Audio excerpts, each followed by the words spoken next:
राहुल गांधी निराश हैं।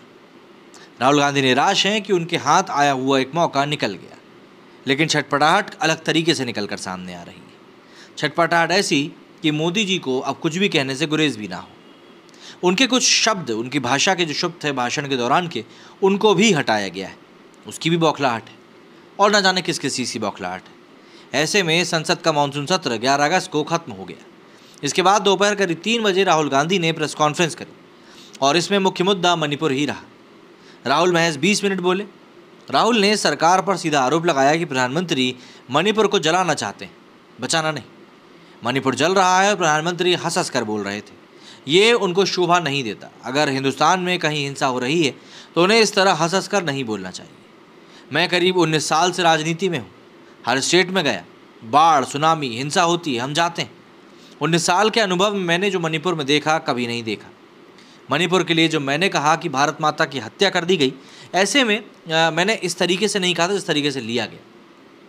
जब हम वहाँ मतलब कि मणिपुर पहुँचे तो हमें वहाँ दौरा करना था। जब हम मैतई के इलाके में गए तो हमसे कहा गया कि अगर कुकी आपकी सिक्योरिटी में हुआ तो हम गोली मार देंगे।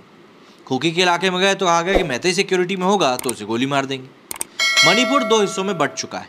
प्रधानमंत्री को ये पता नहीं लग रहा कि हमारे देश में चल क्या रहा है। वो जा ही नहीं सकते तो वहाँ के बारे में बोलेंगे कैसे? सीधी सी बात है, जो मणिपुर में हो रहा है सेना उसे 2 दिन में रोक सकती है।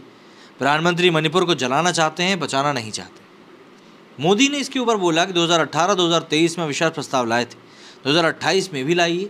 इस पर हम क्या कहेंगे? जाहिर सी बात है, कल का पीएम का भाषण हिंदुस्तान के बारे में नहीं, नरेंद्र मोदी के बारे में था, उनकी राजनीति के बारे में था। प्रधानमंत्री अपने बारे में कहना चाहते थे।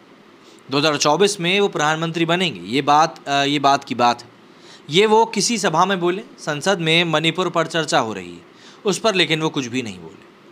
सरकार का ये कहना कि उन्होंने मणिपुर में मशीनरी से सब कुछ चेंज कर दिया है, लिहाजा सीएम को इस्तीफा नहीं देना चाहिए। मणिपुर में हज़ारों हथियार जो लूटे गए वो सरकार के नीचे ही लूट लिए गए। जो हिंसा चल रही है वो क्या अमित शाह ये चाहते हैं कि ये हिंसा चलती रहे? जो वहाँ हो रहा है वो सीएम के रहते हुए ही तो हो रहा है ना। प्रेस कॉन्फ्रेंस में एक पत्रकार ने राहुल से जयराम कहा तो राहुल ने उनसे जय सिया राम कहा।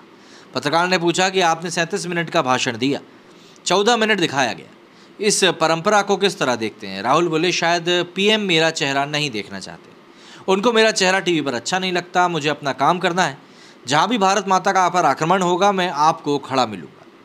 मानसून सत्र 20 जुलाई से शुरू हुआ था और पूरे सत्र में विपक्ष ने मणिपुर में हो रही हिंसा को लेकर जमकर हंगामा किया।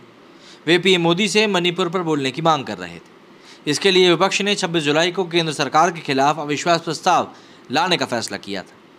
अगले दिन मतलब कि 27 जुलाई को लोकसभा अध्यक्ष ने विपक्षी प्रस्ताव को स्वीकार कर लिया। उधर गुरुवार 10 अगस्त को पीएम मोदी ने लोकसभा में अविश्वास प्रस्ताव पर जवाब दिया। मोदी कुल जमा 2 घंटे 12 मिनट का भाषण दिए, जिसमें वे मणिपुर पर 1 घंटा 32 मिनट बाद बोले। पीएम ने तब बोला जब विपक्ष वहां से बॉयकॉट कर चुका था। पीएम बोले कि मैं सभी देशवासियों को आश्वस्त करना चाहता हूं कि जो कोशिशें चल रही हैं, निकट भविष्य में शांति का सूरज जरूर उगेगा। मणिपुर फिर नए आत्मविश्वास के साथ आगे बढ़ेगा।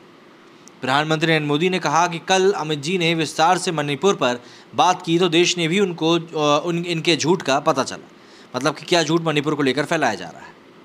अविश्वास प्रस्ताव पर उन्होंने हर विषय पर बोला। उन्होंने कहा था कि अकेले मणिपुर पर जाओ, लेकिन साहस नहीं था, पेट में पाप था और ठीक रहा फोड़ रहे थे हमारे सिर। सिवाय राजनीति के इन्हें कुछ करना नहीं है। मणिपुर को लेकर अदालत का एक नया फैसला आया। हम जानते हैं उसके पक्ष विपक्ष में जो स्थितियां बनी, हिंसा का जो दौर शुरू हुआ, परिवारों ने अपने स्वजन खोए, महिलाओं के साथ गंभीर अपराध हुए, यह अक्षम्य है। दोषियों को सजा दिलवाने के लिए केंद्र राज्य सरकार मिलकर काम कर रही है और मैं सभी देशवासियों को आश्वस्त करना चाहता हूं कि जो कोशिशें चल रही हैं वे निकट भविष्य में शांति का सूरज जरूर दिखाएंगी। मणिपुर फिर नए आत्मविश्वास के साथ आगे बढ़ेगा। मैं मणिपुर के लोगों से भी कहना चाहता हूं कि बेटियों, माताओं, बहनों से कि हम सब आपके साथ हैं।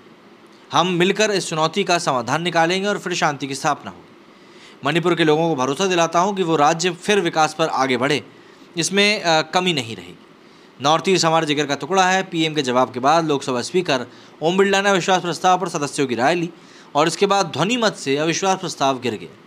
मोदी सरकार के खिलाफ ये दूसरा अविश्वास प्रस्ताव था। पहला 20 जुलाई 2018 को तेलुगु देशम पार्टी लाई थी। 12 घंटे चर्चा के बाद मोदी सरकार को 325 वोट मिले। विपक्ष को 126 वोट मिले। अब तक 27 बार अविश्वास प्रस्ताव लाया जा चुका है। पहला प्रस्ताव 1963 में चीन युद्ध के बाद तत्कालीन पीएम नेहरू सरकार के खिलाफ लाया गया था।